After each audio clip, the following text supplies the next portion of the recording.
Hello दोस्तों, जो कहानी मैं आज आपको सुनाने जा रहा हूँ वो इतनी खतरनाक और इतनी डरावनी कहानी है जिसे सुनने के बाद आपके रोंगटे खड़े हो जाएंगे। आपको डर का वो एहसास होगा जो आपने अपनी जिंदगी में कभी नहीं करा होगा। तो ये कहानी वसीम की, जो दिल्ली में रहा करते हैं।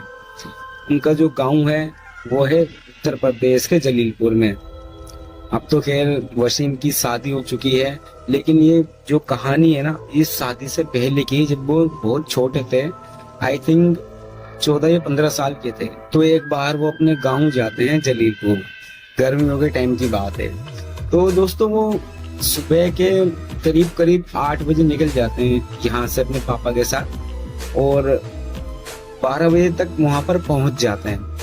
वहां पर पहुंचने के बाद जलीलपुर में ये बैठते हैं, आराम करते हैं, खाना वगैरह खाते हैं, और शाम के टाइम ये अपने दादा से कहते हैं कि दादा मैं गांव के लड़कों के साथ घूम के आ जाऊं थोड़ा सा। तो उनके दादा ने बोला कि ठीक है बेटा, घूम के आ जाए, लेकिन पास में ही घूमियो, उस तरफ मत जाइयो, पेड़ उस तरफ बिल्कुल मत जाइयो, ये मैं तुझे सख्त हिदायत कर रहा हूँ, उस तरफ तुझे बिल्कुल नहीं जाना। तो वसीम ने ये सोचा कि यार दादा ने उस तरफ क्यों मना कराया जाने को, लेकिन उन्होंने कहा चलो कोई बात नहीं, उस तरफ मैं नहीं जाऊंगा। तो गांव के बच्चों के साथ खेलने लगे। गांव के बच्चों से वसीम ने बोला कि यार दादा ने ना मुझे उस तरफ जाने को मना करा, उस पेड़ के पास, ऐसा क्यों? तो गांव के बच्चे कहते हैं कि उस पे एक चूड़े ले। वसीम कहता है अबे चल, क्या मजाक कर रहा है तू यार, आज के टाइम में ऐसा कुछ नहीं होता है, मैं दिल्ली में रहता हूँ, मुझे सब पता है, ठीक है। बच्चों ने कहा नहीं, हम नहीं जाएंगे और ना हम तुम्हें जाने देंगे। तो वसीम ने बोला यार देखो, मैं इतनी दूर से दिल्ली से यहाँ पर आया हूँ और मैं एक दिन में चले जाऊंगा, चलूंगा इस पेड़ के पास, बस एक बार मुझे दिखा के आ जाओ, दूर से दिखा दो चलो। तो बच्चों के मना करने के बाद वसीम जबरदस्ती उन्हें मना लेते हैं, और बच्चे भी कहते हैं चलो ठीक है, हम तुम्हें दूर से दिखा देंगे, लेकिन उसके पास हम नहीं जाएंगे। वसीम ने बोला ठीक है, तुम मत जाना, मैं चला जाऊंगा। तो बच्चों ने काफी दूर से दिखा दिया कि वो पेड़ है। तो वसीम उस पेड़ के पास धीरे धीरे धीरे धीरे बढ़ रहे थे। वसीम यही कोई 20 मीटर दूर होंगे उस पेड़ से कि अचानक वो देखते हैं कि उस पेड़ पे बहुत ज्यादा खतरनाक चुड़ैल बैठी है, जो उन्हें बहुत ही बुरी तरीके से घूर के देख रही थी। ये देखने के बाद वसीम की इतनी चीख निकल जाती है, और रोने लगते हैं और बहुत तेज तेज भागने लगते हैं। भागते भागते वो सीधा अपने घर जाते हैं, और रोते रोते अपने दादाजी से कहते हैं दादाजी मैंने ऐसे ऐसे देखा। दादाजी कहते हैं बेटा चुप, शांत हो जा तू। फिर उन्हें शांत कराया जाता है, उन्हें पानी पिलाया जाता है। फिर कहते हैं बेटा क्या हुआ बता मुझे। कि दादाजी मैं उस पेड़ की तरफ गया था। दादाजी कहते हैं तू पागल है, मैंने तुझे सख्त मना करा था ना वहां जाने के लिए, तो तू क्यों गया? तो वसीम कहते हैं दादाजी वो गलती हो गई मेरे से, लेकिन वो मुझे मार देगी।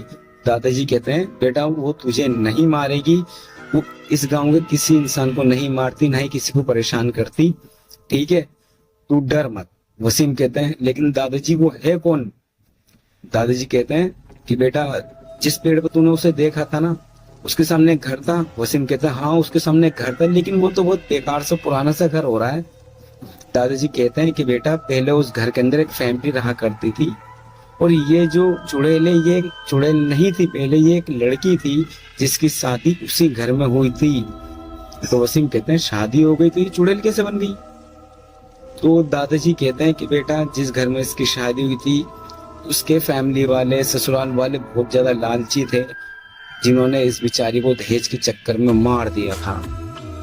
लेकिन उसके मरने के बाद अगले ही दिन वो लड़की उसी सामने वाले पेड़ पे उसके ससुराल वालों को चुड़ैल बन के दिखाई दी थी, जिसे देखकर उसकी ससुराल वालों ने अगले ही दिन बाबा बुला के अपने घर को बंधवा दिया था कि ताकि वो अंदर ना आ सके, और वो रोज उन्हें बैठ के वहीं से घूरा करती थी।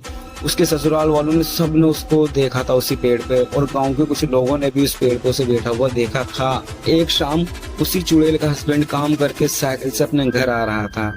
रास्ते में ही एक गांव का इंसान खड़ा था, उसने इसे घर की तरफ जाते हुए देखा था, और उसने देखा कि वो चुड़ैल पेड़ से उतरती है, वो जाके उसकी साइकिल पे बैठ जाती है, और बैठे बैठे उसके घर के अंदर तक चली जाती है साइकिल पे बैठ के। और ये सब गांव का वो इंसान देख रहा था अपनी आंखों से। ये देखने के बाद वो इतनी तेज भागता है वहां से, उसके बाद वो दूर दूर तक नहीं दिखाई देता। अगले दिन खबर लगती है कि उसके ससुराल के सारे लोग मर चुके हैं। एक भी इंसान जिंदा नहीं बचा था।